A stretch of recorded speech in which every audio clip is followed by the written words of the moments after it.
যখনই বাংলাদেশের রাজনীতিতে আওয়ামী লীগের নাম আসছে, আওয়ামী লীগের সাথে অপরিহার্যভাবে শেখ হাসিনার নাম চলে আসছে। যেহেতু শেখ হাসিনা রাজনীতিতে এমন একটা বটবৃক্ষ হয়ে গেছে আওয়ামী রাজনীতিতে, ফলে সেই বটবৃক্ষের নিচে কোনো অবস্থাতেই পুতুলকে আপনার রাজনীতিবিদ মনে হচ্ছে না। সজীব ওয়াজেদ জয়কেও আপনার রাজনীতিবিদ মনে হচ্ছে না। এমনকি দেখেন বেগম জিয়ার যেমন একটা পোর্ট্রেট তৈরি হয়ে গেছে, সেই পোর্ট্রেটের কাছে বা জিয়াউর রহমানের যে পোর্ট্রেট, সেই পোর্ট্রেটের কাছে এই তারেক রহমান সাহেব প্রাণান্ত চেষ্টা করছেন গত ৬ মাস ধরে, কিন্তু কোনো অবস্থাতে বেগম জিয়ার পাশে এখনও মানুষ তাকে বসাতে পারছে না। সময় লাগবে আরও। তো সেই দিক থেকে যেটা হলো যে ঘুরে ফিরে জয়ের যত যোগ্যতা থাকুক, পুতুলের যত যোগ্যতা থাকুক, পুতুল WHOর আঞ্চলিক রিজিওনাল ডিরেক্টর। এটা একটা অকল্পনীয় পদ। আপনি দেখেন তার যে ইংরেজির প্রোনাউন্সিয়েশন, তার যে বক্তব্য, যে কটা বক্তব্য তিনি WHO-র পক্ষ থেকে জাতির সামনে দিয়েছেন, মানে এটা গ্লোবাল, বিশ্বে এত সুন্দর করে ইংরেজিতে জাতিসংঘ বা যে কোনো একটা বিষয়কে রিপ্রেজেন্ট করতে পারে। আমি তো পুতুলের মতো এত সুন্দর বক্তব্য শুনিনি কারো মুখে। আমাদের খলিলুর রহমান সাহেব ভালো ইংরেজি বলেন, লুৎফে সিদ্দিকী ছিল ভালো ইংরেজি বলেন, তারপরে ডক্টর মোহাম্মদ ইউনূসও ভালো ইংরেজি বলেন, কিন্তু পুতুলের ইংরেজির কাছে কি আপনি বাঙালির মুখে এরকম চমৎকার ইংরেজি শুনেছেন কখনো? শুনেননি। কিন্তু শেখ হাসিনার যে ব্যক্তিত্ব, সেই ব্যক্তিত্বের কাছে পুতুলের এই যোগ্যতা কোনো অবস্থাতে ফ্লারিশ হচ্ছে না অ্যাজ এ পলিটিক্যাল পার্সোনালিটি হিসেবে। ফলে যখনই বাংলাদেশের রাজনীতিতে আওয়ামী লীগের নাম আসছে, আওয়ামী লীগের সাথে অপরিহার্যভাবে শেখ হাসিনার নাম চলে আসছে।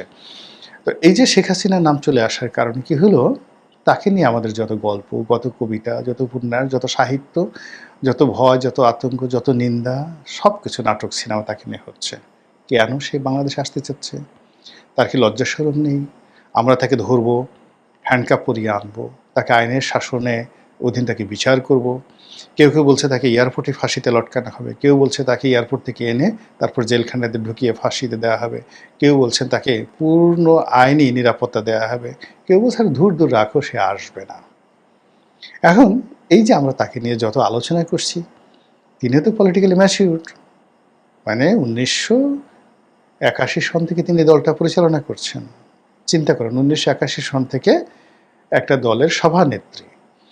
আর 1975 সালের পর থেকে 81 প্রবাসী থেকে তারেক রহমান সাহেব যেভাবে লন্ডনে থেকে বিএনপি পরিচালনা করছে, তিনিও প্রবাসে থেকে আওয়ামী লীগের যত সব কিংবদন্তির নেতৃত্ব, সেটা মোস্তফা মহসিন মন্টু, ডক্টর কামাল হোসেন, তারপরে আব্দুর রাজ্জাক, তোফায়েল আহমেদ, এরকম সব জায়ান্ট নেতাদেরকে তিনি পরিচালনা করে, কাদের সিদ্দিকী, লতিফ সিদ্দিককে পরিচালনা করে তাদের মাথার উপরে এসে আপন যোগ্যতায় সভানেত্রী হিসেবে ছড়ি ঘোরাচ্ছেন আজকের দিন পর্যন্ত।